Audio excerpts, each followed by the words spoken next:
capsule. Coffee at saka out pala. Ito din pala yung switch.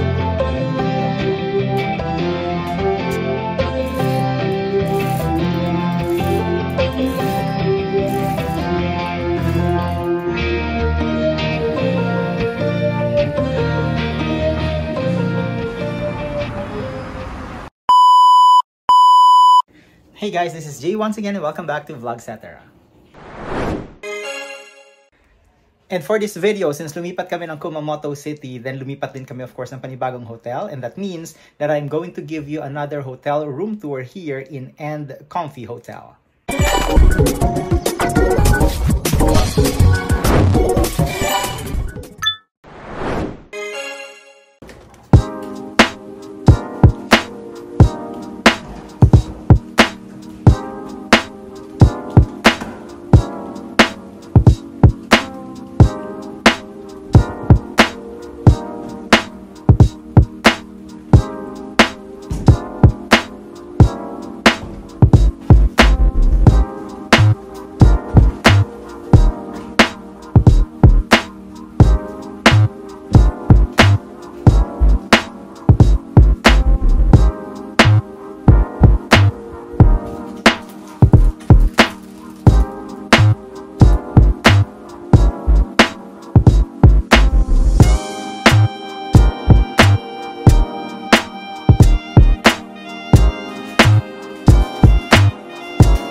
By the way, before we start, look at this outfit.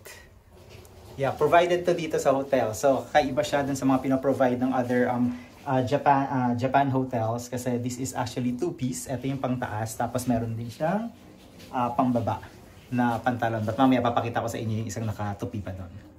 Anyway, since this is a room tour, so itutour ko na kayo. This is the main door. Dito tayo galing kanina. And then as you enter, para actually kamukha niya lang yung layout ng pinanggalingan nating hotel na Greenwich doon sa Oita. Pero medyo mas malawak lang siya. So as you can see, pagpasok, nandito agad yung area for your mga damit. No? They're providing this hanger sabitan, pero hindi siya talaga closed. Wala siyang door na closet, no? And then meron din dito mga hook for other things, and then you could put your luggages actually here. And in here, meron ding hamper. You have yung mini table, and then this single chair. And from here, ikot tayo. Ito na yung hallway going dun sa bed area. Pero as you can see, mas malawak siya. Yan, no? Mas malawak siya kumpara dun sa pinanggalingan nating hotel sa Oita. So you could actually put your luggages here as well, just like this. Medyo makalat na siya. And then here, ito yung toilet and bath. But mamaya natin yan pupuntahan. And then a few more steps. We are now here in the bed area. This bed is actually good for two. So another queen-sized bed uli siya. That's good for two. And then ayun yung pinaglalagyan nung outfit kong to. Yeah, so let's check. So ito yung kanina kong sinasabi. Two-piece siya. Ito yung pangtaas. And then, ito naman yung, para siyang, bitin na pants. And it's aesthetically presented here in this basket na nakapatong lang siya dito kanina sa bed natin. So, very minimalist lang yung design, pero they have this, I'm not sure kung anong tawag dito, pero this is a textured frame. Ayan lang yung pinaka-decoration niya here. And then look at the wall. It's just really, I'm not sure if it's wallpaper o paint lang siya, pero mukhang wallpaper siya. And then, katapat mismo nung bed is yung bintana. Dalawa yung curtain niya. Itong blackout. And then there's another one. na puti. Pero hindi ko mapapakita yung view kasi gabi na. But I think buildings lang din naman yung katapat nito. Ayun yung view. Yung other rooms here, ang view nila is yung palace. Kaya lang kasi when we tried to request ng room na may view ng palace, para magdadagdag pa ng another 500 yen. So we opted not to kasi hindi din naman kami magstay ng matagal dito sa room na to. And now, onto the other side of the bed, meron din dito of course yung desk. And then, madami actually parang multi-function siya. So you have here as well yung bigger television. Ayan o, mas malaki siya kumpara dun sa pinanggalingan nating hotel. And then, they have here yung pullover na coffee making facility. And they actually provide this, ayun, mga capsule. Yan, coffee at saka tea. So what they have here, coffee, and then they also have this green tea. And then ito yung machine to make your hot drinks. And of course, your sugar and creamer and stirrer. Andito lahat. And katabi niya is also yung mini ref here. And they also provide this air purifier beside the bed. Tapos sa ilalim pa, guys, ayun o. Andito yung hair dryer. And then laundry bags dun sa pinakailalim. Yung room outfit pala, kompleto din siya with this footwear. Tapos aside dun sa footwear na yun, na pinakita ko, meron ding binibigay na room slippers. And this one is nice, oh. Makapal siya, at saka medyo kakaiba yung kulay. Unlike yung mga usual natin nakikitang madaling masira na kulay puting room slippers, no? Okay, so dito naman sa other side, ito yung TV, may konti pa siya dito, which is I think the vanity area. Pero nandito din nakalagay yung kaninang coffee maker kapag gagamitin yung mga capsule. And then they also provide yung water. Again, yung dun sa pinanggalingan nating hotel, parang they don't provide water kasi nga they said na pwede namang inumin yung tubig na nanggagaling dun sa gripo sa CR. And anyway, meron din ditong cool na telephone. Akala ko kanina kung ano, pero tignan nyo kung gano'ng kaliit. Diba? Very minimalist yung design at saka ang nipis niya lang. Oh. But this is the phone. Yeah, gumagana naman. Merong ringtone. And here, bedside. Nandito din yung control. And then you have here little parang side table. And yung kakulay ng room na wooden alarm clock. And lastly, look at this lamp. Kakaiba yung switch niya. Ikot mo lang and then, charan. Pati din pala yung room switch. O, tignan nyo, iikot lang siya. And another interesting thing guys here, eto. So, nandito lang siya sa katapat mismo ng pintuan ng CR. And this is actually minimalist design na hooks. Yung 3 hooks for your towels, pants, or whatever you want to hang in there. And that is it. We are back here sa hallway coming from the main door. Pero nakalimutan ko sabihin na meron din ditong full-length mirror. Diba? Yung pinaka-importante yan. Kasi before you go out, at least makikita mo kung ano itsura mo. Just like me. Ang laki pala nung damit na to. Or ganun talaga yung design niya. Parang Japan na kimono. And maganda yung tela. In fairness. Ang sarap ipantulog.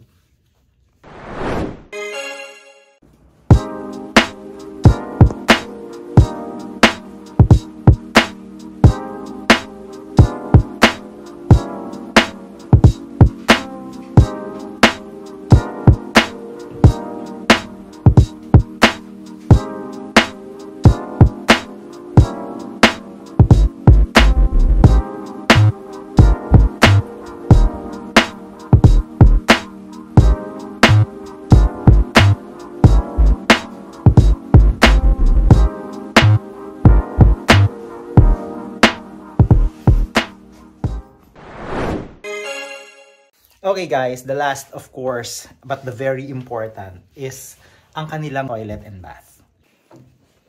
Yan, let's go. Pasok tayo.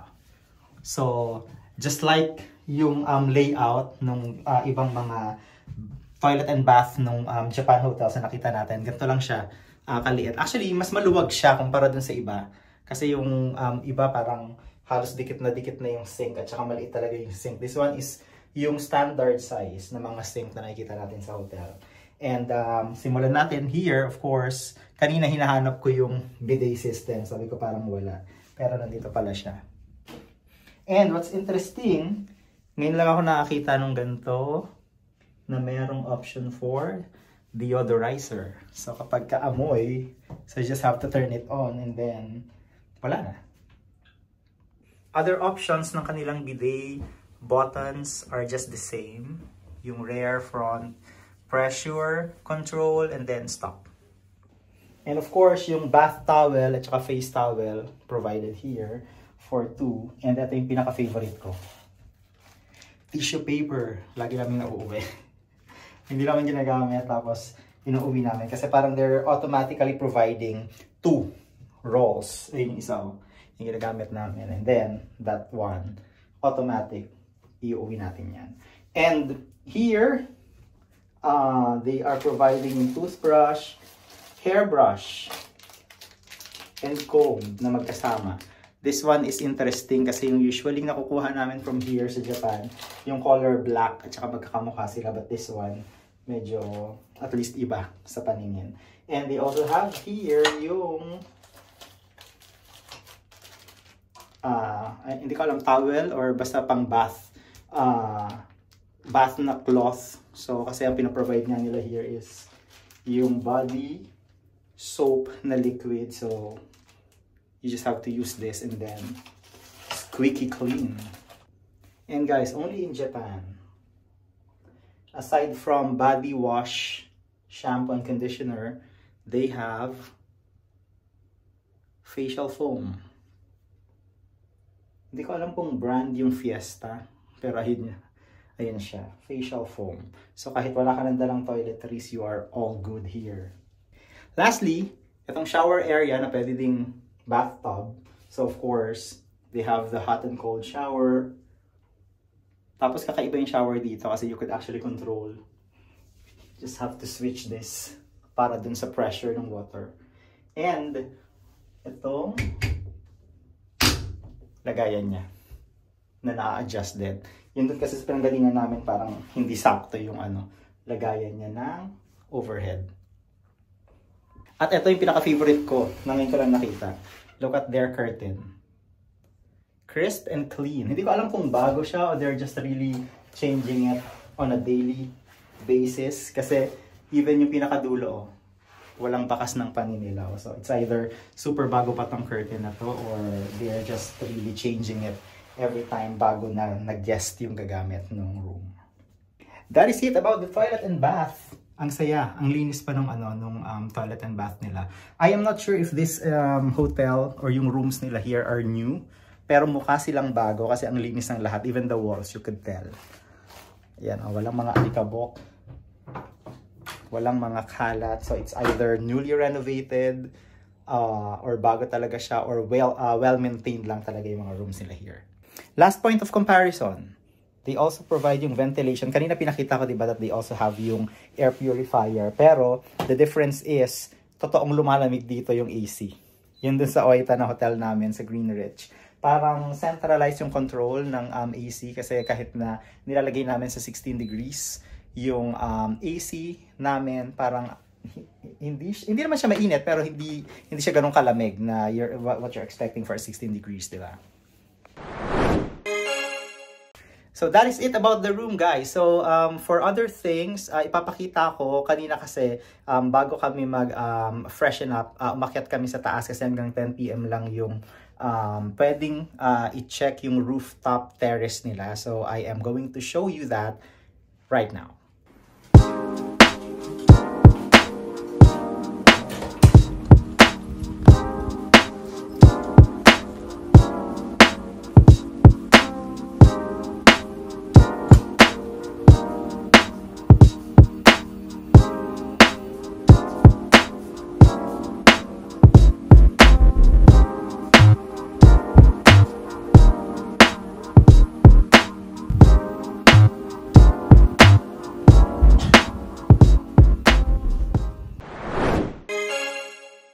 And that is the cool view, no? Dun sa taas. Ano yata yan? 8th floor or after 8th floor. Yung rooftop nila, viewing deck siya. Tapos kita mo din yung view nung palace, nakatapat lang din ng hotel na to. And then bukas naman, check natin kung ano yung itsura ng lobby and then ng restaurant nila because they are also providing yung complimentary breakfast for 2 together with the rate ng room na to. Good morning guys! So ito yung sinasabi ko kagabi na view. Wala, hindi kita. Pero I am just going to give yung separate video siguro maya-maya. But ayun yung itsura ng view namin. It's just really the other buildings there. Pero kita pa rin yung sunrise from here.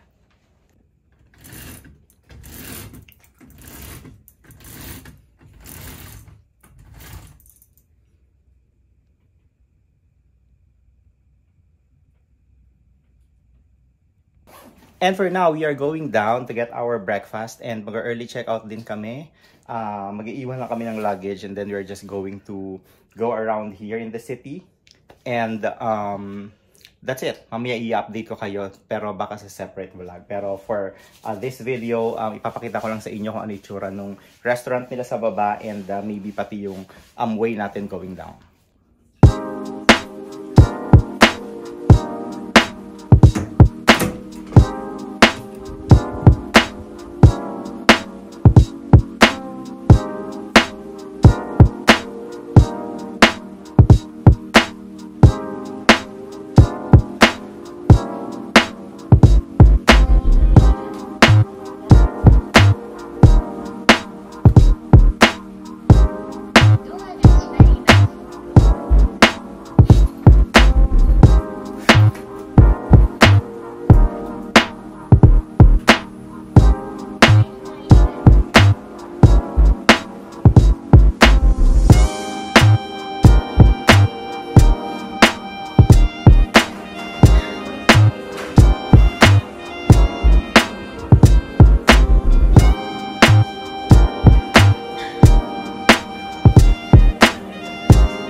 Ito yung breakfast nila dito guys, is served as set. Papakita ko dito yung picture nung set na pinaprepare nila. So yung unlimited lang is yung drinks. So selections of coffee and other fruit drinks. Pati yung curry na nandun sa desk malapit dun sa nila, sa serving area. Salad.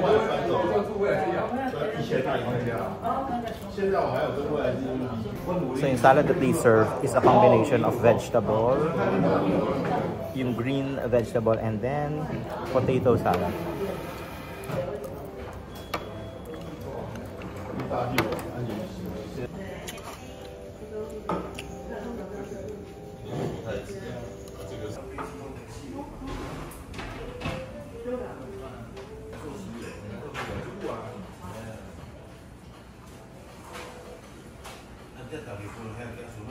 So we just finished our breakfast guys and this is their lobby. Yeah.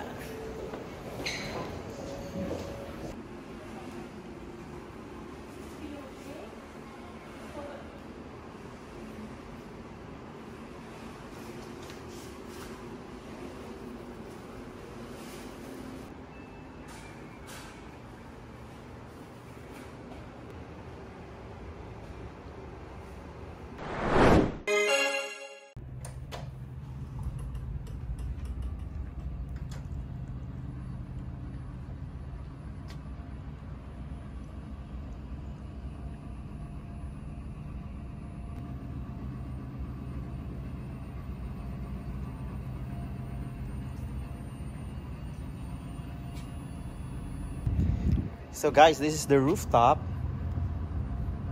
Yan, of End Comfy Hotel. But I would also be showing you yung footage ng itsura niya during the night. So of course, magkaibang ganda yung meron sila. Paggabi, of course, you're going to see yung lights coming from the palace and the buildings over there. Pero ngayon, yan, clear view. But it's still green.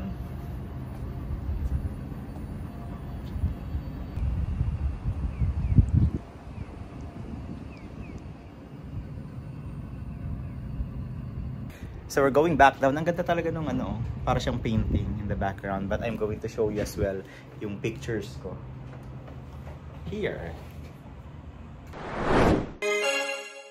And that is it about this End Comfy Hotel.